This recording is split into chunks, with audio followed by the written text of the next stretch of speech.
General relativity, step by step. I've done the first term here, 1 of 7, and now I'm going to do the second term. I'm going to multiply this one by this guy here. So let's just write it out again. I can just copy from here. Eta gamma beta, eta sigma nu from here, eta alpha mu. And it's easy to copy down that by mistake, but I've done that term. It's this one here now. Di alpha, di nu, h beta mu equals what? Oh, well, let's just have a think about that. Well, there's lots of ways of proceeding, but what I'm going to do is I'm going to get my red pen out.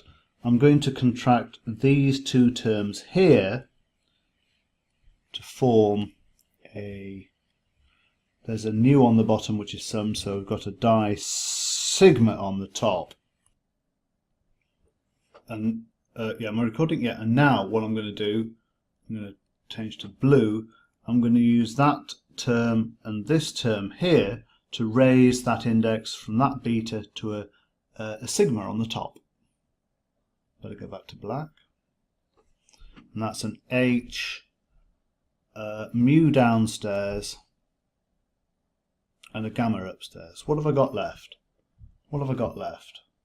I've used those terms. We have an eta alpha mu and a di alpha down there.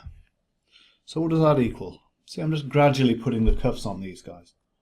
Okay, so now I'm going to contract on this alpha. So we've got di sigma, which is this term here, di mu.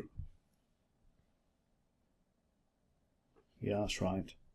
H sigma, no, that's a gamma, and there's a mu on the bottom.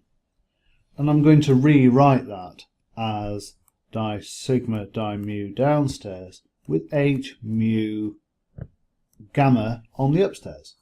Yeah, on the upstairs. So I'm just going to neaten that up a little bit, and that's an h term there. All right, so let's just have a look. Let's just check for consistency. We've got a summing on a mu, an up and a down mu here and here. We've got a gamma and a sigma free on the top, a gamma and a sigma free on the top. Okay. So what have I got left? What's my next term? Well, it's eta. Oh, hang on a minute. Let's just remind myself what I'm doing. Just a minute. Oh yes, we've got this third term here. Gamma beta, eta sigma nu, eta alpha mu. That's all what I need. Now, what was the term? It's a minus. Alpha mu h beta nu equals what? Well, let's observe we've got an alpha and a mu here and an alpha and a mu here in red. I'm going to coalesce those two together. Those two things there are basically a scalar operator. Let's go back to black and I'll write it out here. That's going to be di... what letter do we use normally for that? I think we use a mu here. Could use either one. Can you see how I've raised one? Oh no, I better write it out fully.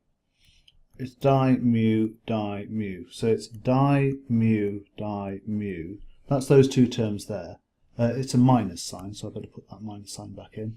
And what have we got left? We've got eta gamma beta. You see I'm casually moving the etas backwards and forwards to the left and to the right of the operators. Sigma nu, and what were the subscripts? Beta nu. H beta nu. Equals what? Well, I can do some more cancelling here. If I go back to blue, that beta there and that beta there should cancel. Bloink. And what else have I got? I've got two nus. I've got a nu there, which will raise that one there. So what have I got left now? I've got my differential operator minus di mu upstairs. You can see I've got a certain amount of confidence I've got it right, even though I'm a little bit nervous about getting things wrong. I'm reasonably confident I've got it right because I've got my mu on the downstairs and on the upstairs. It's just summed on, they are superscripts and subscripts. It's a subscript and a superscript on an operator, but it doesn't matter. One downstairs, one upstairs, so it's summed over mu. And what's my h turned into? The beta has turned into a gamma, and the nu has turned into a sigma. That's nice.